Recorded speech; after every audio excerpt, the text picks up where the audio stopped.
What's going on, everybody? I hope you're having an amazing day, and if not, keep your head up, stay positive, keep pressing, and hopefully those things will change. Now, what I have for you guys today is predictions for WWE Backlash 2023 in Puerto Rico. Now, really quick, a funny thing is, when I see people in person, when they see me online, they assume I'm Puerto Rican, and there's nothing wrong with being Puerto Rican, but I'm definitely not Puerto Rican. But what I will say is this: that Puerto Rican rice with the green olives, if you want a euphoric dining experience, get you a scoop of that. Now, it all depends on where you get it from. The results may vary like it does with any other food, but I will say this: go try that now. Now, it's time to get to business. One of the main things that I am really excited about when it comes to this pay-per-view is that crowd in Puerto Rico, because anytime WWE takes their pay-per-view to places they haven't been to in a long time or have not been to at all, those citizens, those people in that area treats that pay-per-view like it is their WrestleMania, and I cannot wait to see that crowd goes crazy, because it makes the experience for me watching at home, and definitely the experience for people who are there, and most likely the wrestlers in the ring, 10 times better than it should have and would have been. Okay, so let's get into the cards. I don't know if this card is in order, but I will read it as it is and give you guys my predictions for the results. Now, the first match we have here is Rhea Ripley, the SmackDown Women's Champion, versus Alina, Vega. And I think everybody is on agreement with this one. Okay, no, I don't think anyone is thinking anything outside of this result, and it is Alina Vega that's going to take the L. Okay, there's no way, no reason, no how where she can win this thing. But I will say this: I am excited for a couple of things when it comes to this match. Number one, Alina Vega. Okay, when she comes out for these pay-per-views, when she come out with that ring attire, she kills it, whether she's playing as Yuri from Street Fighter or Jade from Mortal Kombat. So I'm excited to see how she's going to come out to represent her home, Puerto Rico. That's going to be dope to see. I'm not a fashionista, I'm not a big fashion guy, but seeing people come out with creative interests with gear and things like that, I love seeing things like that. But also, one of the things that I've also complained about when it came to WWE is I felt like when it comes to the ladies on the main card or the main roster, that mid card is kind of like they treat them like borderline jobbers. Send them up to the main champion, have them get destroyed, send them back down, and rinse and repeat with the next woman, and none of the mid card ladies ever get any development, which is why I always say they need to bring a mid card title. Now, the reason why I say this is good for this match is for Alina Vega. If they let her do what was foreshadowed on Raw, where she got some offense on Rhea Ripley, if that happens in this match, which I hope it happens this way, and Vince McMahon doesn't get his crummy fingers involved where he turns it into a squash match, that'll be a huge disappointment for us and definitely for the people in Puerto Rico. But what I'm hoping they would do is that Rhea Ripley would underestimate Alina Vega for a majority of the match. Alina Vega takes those opportunities to get offense on Rhea Ripley, and then eventually get a near fall on Rhea Ripley, and when Rhea Ripley realizes she is this close to losing that title because she's not focusing at the issue at hand, she starts to get herself together and start to destroy Alina Vega for like 5 seconds, get the pin, let her know, hey, you're not on my level. She gets some heel heat in Puerto Rico because she is a heel, and then we move on. But the great thing is that near fall is going to be a huge pop from the citizens of Puerto Rico. That'll be great to see, and also it'll show us like Alina Vega is great in the ring. Now, if she does really good in this match, there's no reason when they split, when Rhea Ripley goes to Raw and Alina Vega goes to SmackDown, there's no reason why they shouldn't push Alina Vega a little bit more. Like, I would love to see her become champion one day if she does really good in this match. She has to look, she can talk, she's pretty decent in the ring from what I saw. So yeah, I would love to see that for her, and that'll be great for the women mid-card ladies as well.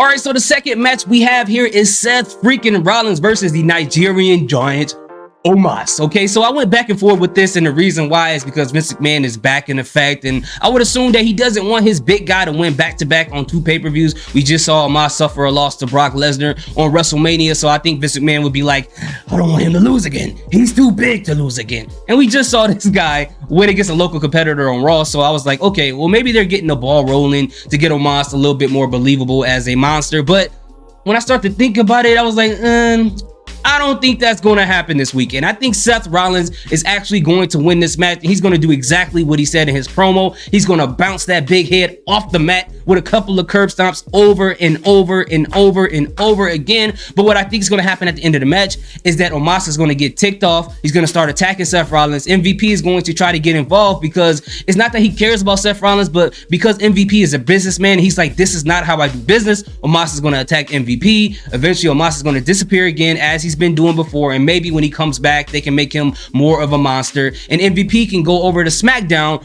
join Bobby Lashley, since remember, MVP is a free agent and so is Omos. So MVP can go over to SmackDown, join Bobby Lashley. Maybe they can start over the Hurt business. Remember, Cedric Alexander and Shelton Benjamin are also free agents. So if they can recruit them to SmackDown, then that can start the Hurt business over again. Now, here's the thing that's really quick, okay?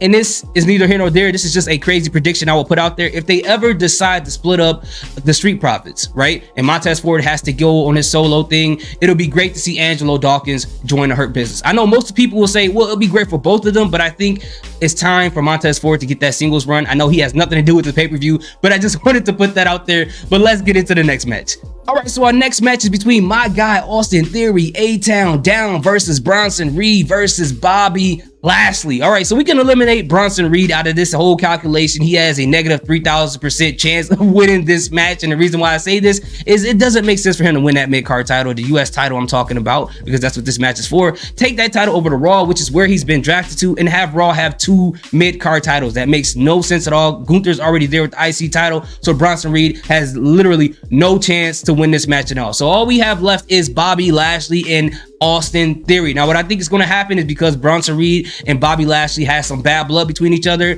they're going to be beating each other so much, they're not even going to notice Austin Theory. And Austin Theory, as he does in Austin Theory style with this run with this title, is whenever people beat each other to a pulp, he goes in, takes the opportunity, pins them, get out of there, takes the win. So I think Austin Theory is going to retain. All right, guys, so the next match we have is between Bianca Belair, the Raw Women's Champion, versus Io Sky for the Raw Women's Championship. I cannot wait to watch this match. I think it's going to be a fantastic match to see Io Sky display her aerial skills and her technique, and also Bianca Belair to show her strength. I think is going to be amazing. Now, the first thing I thought about is, okay, well, maybe they'll have Io Sky win it because Bianca Belair is going to SmackDown. So I guess it would make sense if Io Sky wins when Damage Control kind of helps her out to win that title, and then eventually have Bayley like kind of jealous of Io Sky because she accomplished something she's been trying to do for months, and that is to take the title off of Bianca Belair with the help of Damage Control, and then that can cause a rift between the two of them, which will break down Damage Control, which I want to happen so bad. Not the title win, but Damage Control to break apart. But common sense kicked in and said, hello, hey dummy, that's not gonna happen. Bianca Belair is gonna win this match, okay? But what I think is gonna happen is Bayley is going to try to help Io Sky and ruin it for her, cost her her title match, okay? And then when that happens, Io Sky and Bayley are going to have some issues. Dakota Kai is going to have to choose whose side that she wants to take on, and then eventually I think Dakota Kai is going to take up the courage to say, hey, I'm not taking nobody's side, I'm taking my side. And then what we're going to get a triple threat match between the 3 of those women, and I think that's going to be a great match in my personal opinion. But again, the result, Bianca Belair wins and retains. So the next match we have is Kevin Owens, Sami Zayn, and Matt Riddle versus the Bloodline, okay? So I'm just gonna go straight to it. I got Sami Zayn, Kevin Owens, and Matt Riddle winning this match. What I think is gonna happen, it's gonna be a really good match, but at the end, one of the Usos, specifically Jimmy, is going to try to tag Solo in for the help, and Solo is going to reach his hand out, retract his hand, drop down off the apron,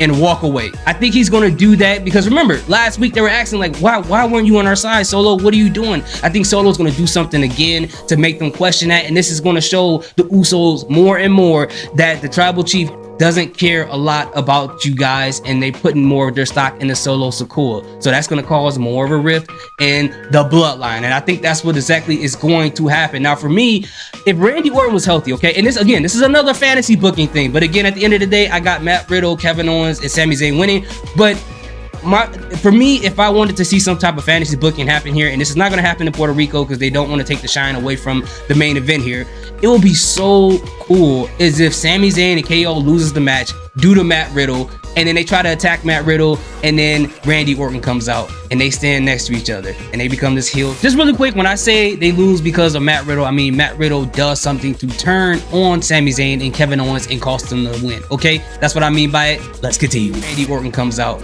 and they stand next to each other, and they become this heel tag team, and they have this feud between them two and Kevin Owens and Sami Zayn. Tell me that won't be good, okay? I would love to see that happen, but it's not gonna happen because apparently Randy Orton's back surgery at this point he is not ready for him to come back. But if this happens at Backlash, dude, I'm gonna go crazy.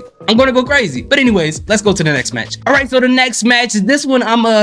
I'm a little bit afraid about, man, because this one, I might be absolutely wrong about this, but I'm hoping I am absolutely wrong about this, okay?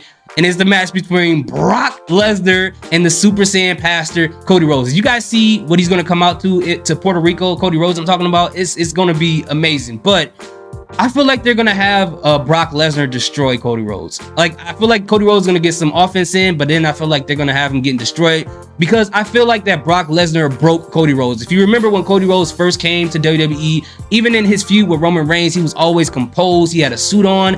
Paul Heyman tried to get digs on him and try to get him upset, and it would affect him a little bit, but he would kind of shake it off and come back with a response that was mature, some inspirational responses, even to Sami Zayn, and he seemed like he had himself together. But ever since he started this feud with Brock Lesnar, it seems that he hasn't really put a suit on at all, and he seems unhinged right now. It seems like he's not focused. So when he gets in this match with Brock Lesnar, I think he's just going to go the aggressive route instead of the professional wrestler, you know, pointing out opportunities to take advantage type of route, and that's going to cost him the match, and Brock Lesnar is going to destroy him. So unfortunately, I'm going to say Brock Lesnar is going to win this match. Hopefully, I'm completely wrong about this, but I just have this weird feeling that Brock is going to destroy Cody, which doesn't make any sense. Like, why would we make this guy lose again? We just brought him back. This guy is a huge star, so I don't know. I don't understand that entire thing, but it is what it is. All right, so our next match is between my guy Damien Priest and Bad Bunny. Okay, now if this was a regular singles match, then I will pick Damien Priest 100%. He's seasoned in the ring, he's better in the ring. I've only seen Bad Bunny do a couple of spots, I've never seen him do a whole match, so it would make sense to put Damien Priest over. But since this is a street fight in San Juan, anytime that there is a no DQ fight, when there is a no anywhere falls, when there is a street fight, that means there's going to be a lot of overbooking happening and a lot of outside elements being involved in this. And elements, I mean LWO and Judgment Day. They're going to get involved with this whole thing. Now think about this, okay? When you look at LWO and you look at Judgment Day, you look at how many people are in both faction. There's more people in LWO than there are in Judgment Day. So I think when they come out to help, LWO is obviously going to have more people. So Rhea Ripley is going to come out to try to help Judgment Day as far as protecting the win for Damien Priest. What I think is going to be dope is if she comes out and tries to attack one of the men and maybe take out one of the guys because she's strong enough to do so, Zelina Vega will come out and kind of get her payback from her loss earlier in the night, and that'll be a huge pop from the fans in Puerto Rico. And what I mean as far as getting her come up, getting her get back, as far as, you know, doing a surprise attack on her and knocking her out to dismantle her, so then Bad Bunny could eventually get the win down the line. And then once he wins, he stands up in the middle of the ring, LWO stands up in the middle of the ring, the crowd stands up and gives them a standing ovation. They have a great night, they go home, and everyone in Puerto Rico is happy. That's what I think is going to happen at the end of the day. Again, Bad Bunny is going to win this match. So what do you guys think? Let me know in the comment section what you think about my predictions, some of my fantasy booking. I love to hear what you have to say. Thank you so much for your support. I appreciate it. Salute. Peace. Have a good day.